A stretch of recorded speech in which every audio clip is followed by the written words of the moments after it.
ಮೊದಲೆಲ್ಲ ವಯಸ್ಸಾದವರಿಗೆ ಬೆನ್ನು ನೋವಿನ ಸಮಸ್ಯೆ ಕಾಣಿಸ್ಕೊಳ್ತಾ ಇತ್ತು. ಆದರೆ ಈಗೀಗ 25-30 ವರ್ಷದ ಹೆಣ್ಮಕ್ಳಲ್ಲೂ ಕೂಡ ಬೆನ್ನು ನೋವಿನ ಸಮಸ್ಯೆ ಕಾಣಿಸಿಕೊಳ್ತಿದೆ. ಎಲ್ಲ ರೀತಿಯ ಔಷಧಿ ಚಿಕಿತ್ಸೆ ಪಡೆದ ಬಳಿಕವೂ ನೋವು ಕಾಡ್ತಿದೆ, ಏನು ಮಾಡೋದು ಅಂತ ತಲೆ ಕೆಡಿಸ್ಕೊಂಡಿದ್ದೀರಾ? ನಿಮ್ಮ ನೋವಿನ ಸಮಸ್ಯೆಗೆ ಕಾರಣಗಳು ಸಿಗದಿದ್ರೆ ಈ ವಿಡಿಯೋನ ಕೊನೆಯವರೆಗೂ ನೋಡಿ. ಈಗ ಹೈ ಹೀಲ್ಡ್ ಚಪ್ಪಲಿ ಧರಿಸೋದು ಫ್ಯಾಷನ್ ಆಗಿಬಿಟ್ಟಿದೆ. ಸೆಲೆಬ್ರಿಟಿಗಳೇನೋ ಅನಿವಾರ್ಯ ಅಂತ ಧರಿಸಬಹುದು, ಆದರೆ ಸಾಮಾನ್ಯ ಜನರು ಕೂಡ ಹೆಚ್ಚಾಗಿ ಹೈ ಹೀಲ್ಡ್ ಚಪ್ಪಲಿಗಳನ್ನು ಧರಿಸ್ತಿದ್ದಾರೆ. ಮಾಮೂಲಿ ಚಪ್ಪಲಿಯಂತೆಯೇ ಹೈ ಹೀಲ್ಸ್ ಧರಿಸಿಕೊಂಡು ಹೆಣ್ಮಕ್ಳು ಓಡಾಡ್ತಾರೆ.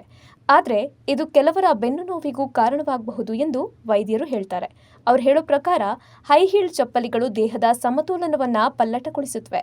ಹೈ ಹೀಲ್ಡ್ ಧರಿಸಿದಾಗ ಹೆಚ್ಚಿನ ಭಾರವು ಬೆನ್ನು ಹುರಿಯ ಲಂಬಾರ್ ಭಾಗದ ಮೇಲೆ ಬಿದ್ದು ಬೆನ್ನು ನೋವು ಕಾಣಿಸುತ್ತೆ. ಇನ್ನು ಗರ್ಭಿಣಿ ಮಹಿಳೆಯರು ಹೈ ಹೀಲ್ಡ್ ಚಪ್ಪಲಿ ಧರಿಸೋದು ಸೂಕ್ತವಲ್ಲ.